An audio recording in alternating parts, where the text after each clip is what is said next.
Sa mga taong di po nakakalimot pong mag-subscribe, naniniwala po akong sila ay may natatanging busilak at may mabubuting kalooban.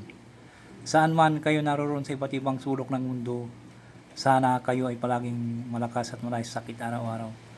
At sana po ay huwag po kayo makalimot pong tumulong sa mga taong hiniga po sa hirap ng buhay. At ito'y napakalaking kayamanan sa langit sa pagtulong sa kapwa. At hindi matutumbasan sino man. Kaya ang Diyos na po ang bahalang maggagabay at magsusukli sa iyong mga ginagawa mga kabutihan. At pakalob sa inyo ang siksik, tikdik at mga punong pagmahal ng ating Diyos sa mga makapangyarihan sa lahat. At sa mga bagon ngayon lamang po nakatuklas ng aking YouTube channel, Liwangan ng Pangasinan, huwag na po kayo magtubiling pindutin ang subscribe, like, and share. At pakipindot na rin po ang bell icon para palagi po kayong updated sa aking mga susunod na mga video. Makakalob ko po sa inyo lahat ang aking manalalaman ng panggamot sa spiritual at physical na karamdaman, lahat ng panggamot ng mga orasyon. At dito po lamang po matutuklasan sa Hiwaga ng Pangasinan. Pakatanda at pakaingatan po lamang, gamitin po lamang sa kabutihan, huwag sa kasamaan. Gamitin upang makatulong sa mga taong nangangailangan, huwag pong ipagyabang. Panatiling sa puso't isipan lamang po at huwag pakalimot pong magpakumbaba sa isa't isa, magtulungan, magbigayan, hindi sa lahat magmahalan. At sana po ay huwag ko yung magtubiling tumulong sa mga nangangailangan.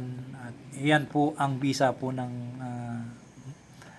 isa rin pong makapangyarihan na para mapandari po mga orasyon ng pagtulong sa kapwa na hindi matutumbasan sino man. At gagabayan kayo ng Diyos ang makapangyarihan sa lahat sa inyong mga ginagawa mga kabutihan. Alam nyo po, mapagpalang araw po sa inyo lahat. May bagyo po, ingat-ingat po tayo para hindi po tayo makon po sa mga aksidente.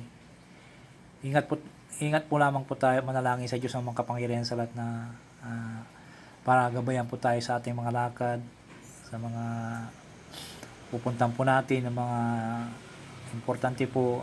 Magdasal mo muna tayo sa Ama mga kapangyarihan sa lahat bago po tayo lumakad po. Kahit isang bisis lamang po na Ama namin po. Tapos iipon niya sa dibdib po ninyo para gabayan po tayo ng ating Diyos ang makapangyarihan sa ating mga lakad. At sana po ay manood kayo sa aking ginawang YouTube channel, Liwangan ng Pangasinan. At pakipollow na rin po ang Facebook page ko po, Liwangan ng Pangasinan. At tatanungin ko po napakalaking utang loob sa inyo na. Ibabagi ko po lahat ang aking mga nalalaman po dito sa Liwangan ng Pangasinan. Ipakakalob ko po sa inyo lahat aking manalalaman na ituturo ko po sa inyo para makapag-aral po kayo manggamot sa pang-araw-araw po pangailangan. Sa mga taos-pusong naniniwala po sa akin po, maraming salamat po. Kahit di po kayo nakikita o nakukuhan, maraming salamat po sa inyo. Diyos na po ang balang gagabay po sa inyo lahat. Ang isi-share ko po ngayon po sa inyong lahat po ay ito po ay napakabisa po na pag nagdadasal po kayo, isalin nyo po ito kasi ito po ay napakabisa po ito na pampandar po, dar ng mga gagamitin po nating orasyon. Napaka-importante po ito. Ito po yung ginagamit ko kaya i-share ko po sa inyo. Na-share ko na po ito kasi may nag-request po. I-share ko po lang naman ulit po. Ito yung napakabisa po na ginagamit ko bago ko po manggamot po at bago po ko mag-usal po ng orasyon po ay inuusal ko po ito bago ko po isunod po yung gagamitin ko pong orasyon. Ito po ay sinag na liwanag po sa anyong ulo hanggang sa talampakan hanggang sa mga kamay po. Ito yung napaka-importante po. Dapat po ito ay maisaulo po ninyo lagi sa araw-araw. Isama nyo po sa pag-devotion nyo. Kung nagdi-devotion po kayo, napaka-importante po ito. Pampakan po ng lahat po ng kapangyarihan po ito na pampaliwanag. Hindi po kayo basta-basta malalapitan po ng mga masasamang espiritu, mangkukulam.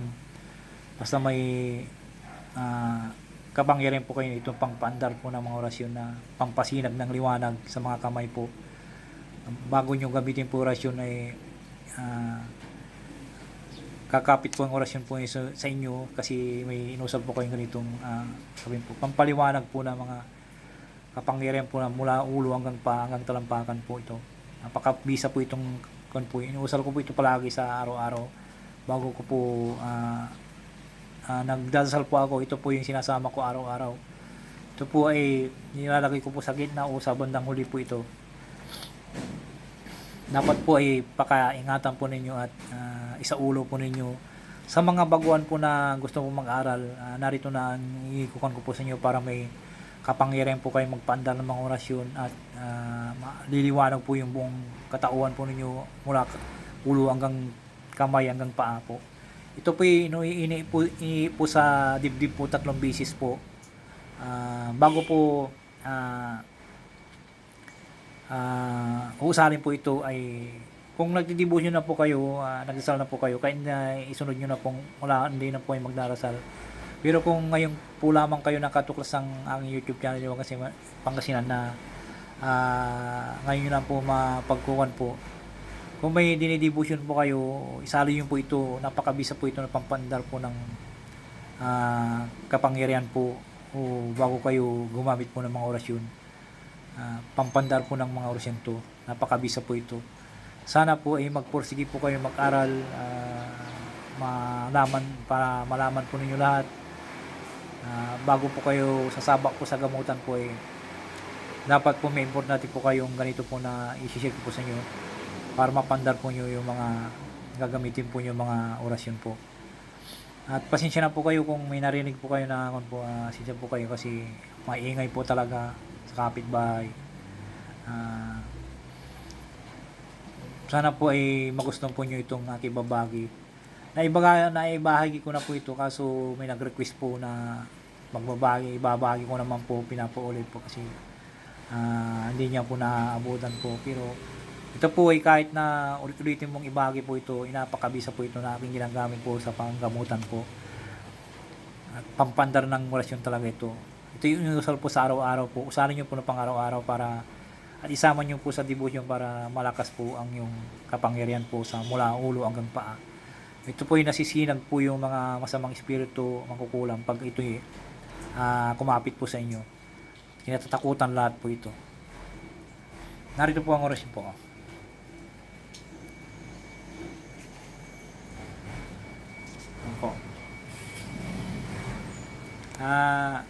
Yan po ay magdasal po ng isang ama namin, isang luwalhati. Dasal po tayo. Ama naming nasa langit, sambahin ang pangalan mo. Ikaw na ang manghari sa amin. Sundin nawa ang iyong kalooban mo dito sa lupa tulad sa langit. Bigyan mo kami ng pagkain kailangan namin sa araw ito at patawarin mo kami sa aming mga kasalanan. Tulad ng papatawad namin sa mga nagkasala sa amin. Huwag mo kaming hiharap sa maigpit na pagsubok, kundi hili mo kami sa masama sapagkat iyo ang kariyan, kapangyarihan at kapurihan magpakailanman namin. Luwalhati sa Ama at Anak ng Espiritu Santo, kapara ng unang-una may pakalaman ako sa magpasalanggan. Amen. At isunod po yung 3 beses po ito at kayo po sa dibdib ng 3 beses po. Dapat po ay maisaulo po ninyo ito. Narito po ang orasyon po. Matama kami tamikam matum luam abisumi indig mo omo iglasumi unipam ukhahi adra igusom iruk ubub yutron iksae.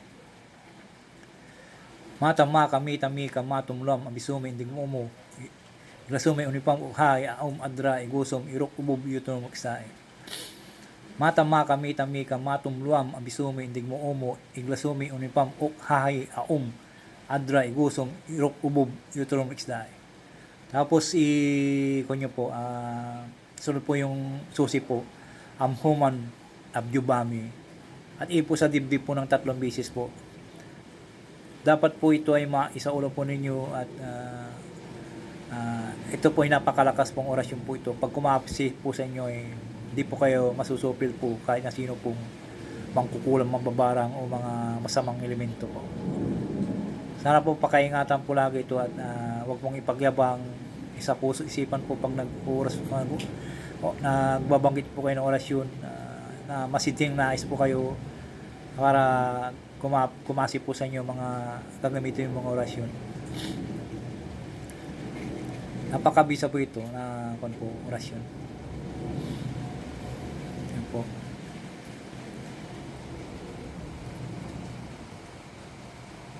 Ayan po.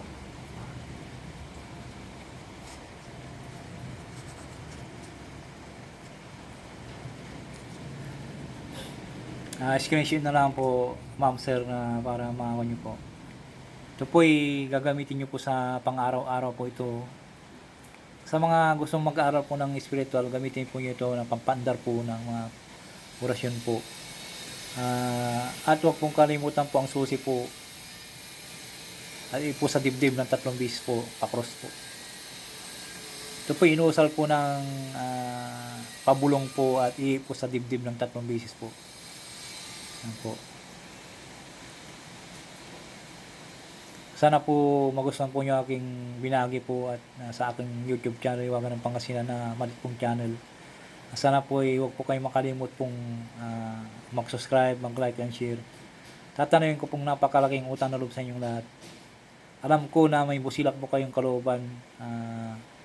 Salamat po sa inyong panunod po. Maraming salamat po. God bless po sa inyo lahat.